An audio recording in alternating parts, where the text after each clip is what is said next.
Hey guys, today I am talking about Girl Forgotten, the latest novel by April Henry, a young adult author. I've read a good deal of her books, and one of the things that I love best is that hers are very fast paced, with one exception that I found. I think it was. Let me see if they have all the titles in here. The Lonely Dead. That is the only one. It was still a good book, but the pacing on it was just not what I'm used to from April Henry. And Eyes of the Forest. I got to talk about that one eventually. I was actually disappointed with the layout of that novel. But this one features a mystery. A girl named Piper Gray is walking through a cemetery at one point in the town. She has just recently moved there to live with her father and stepmother.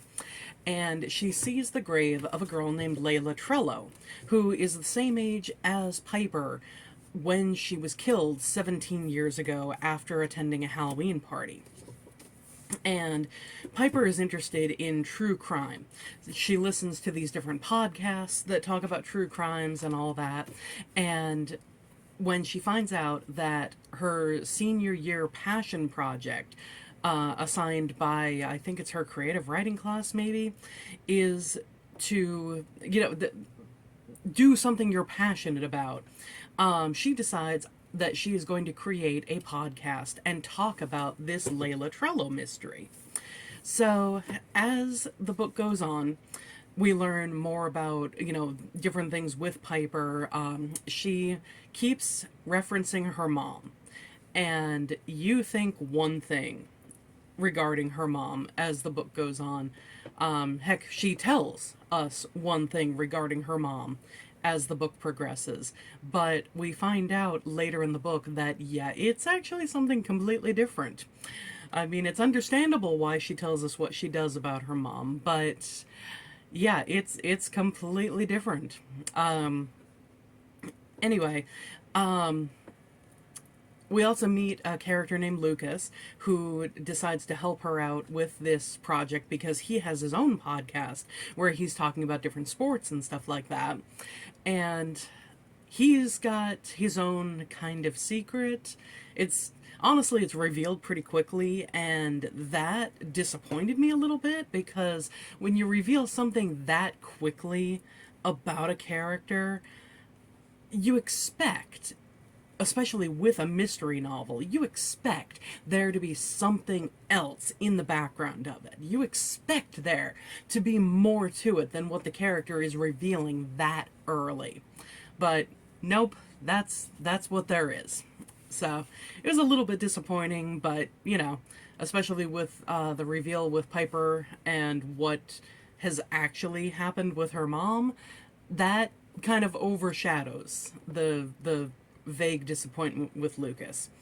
But anyway, he's helping her with this podcast, even though he doesn't like the idea of true crime podcasts and making a source of entertainment out of other people's pain, which, I get it, valid mindset. Where does the line get drawn between what is entertainment and what is something that will honestly cause people pain because they hear about these different things? And let's face it, people doing true crime podcasts are very likely not actually attached to the crime itself. I mean, if they are, more power to them. It could be a healing kind of thing. But if they're not, I don't know. It's a very thin line, I think, between what could be seen as, hey, I'm just reporting these facts because these kind of cases interest me, and hey, I'm reporting this kind of thing because I want to get likes and clicks and shares off of the entertainment value of hearing about these horrific events. Anyway, as I said, I love the pacing that April Henry does.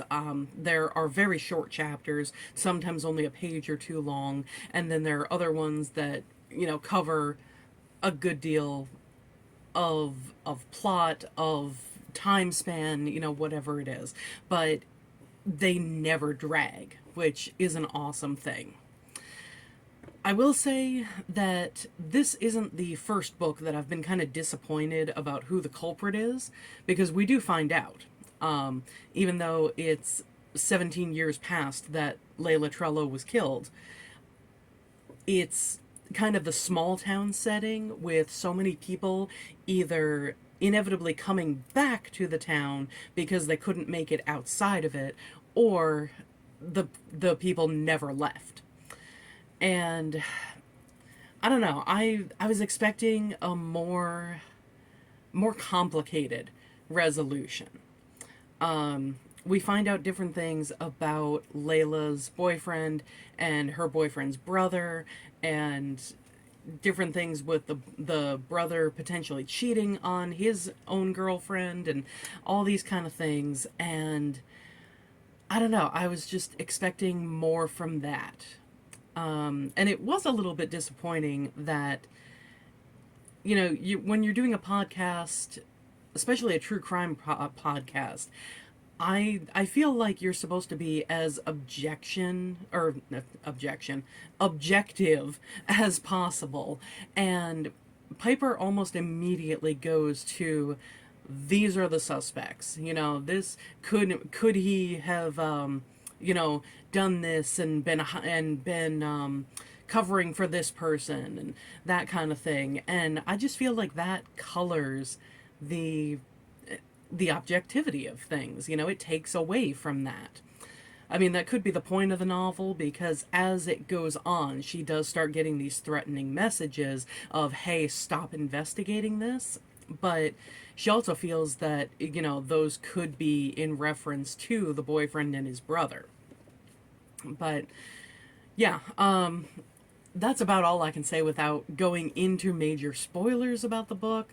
So if you would like me to talk about spoilers, let me know in the comments below. I will say that this isn't the only book that I've been kind of disappointed with who the culprit is.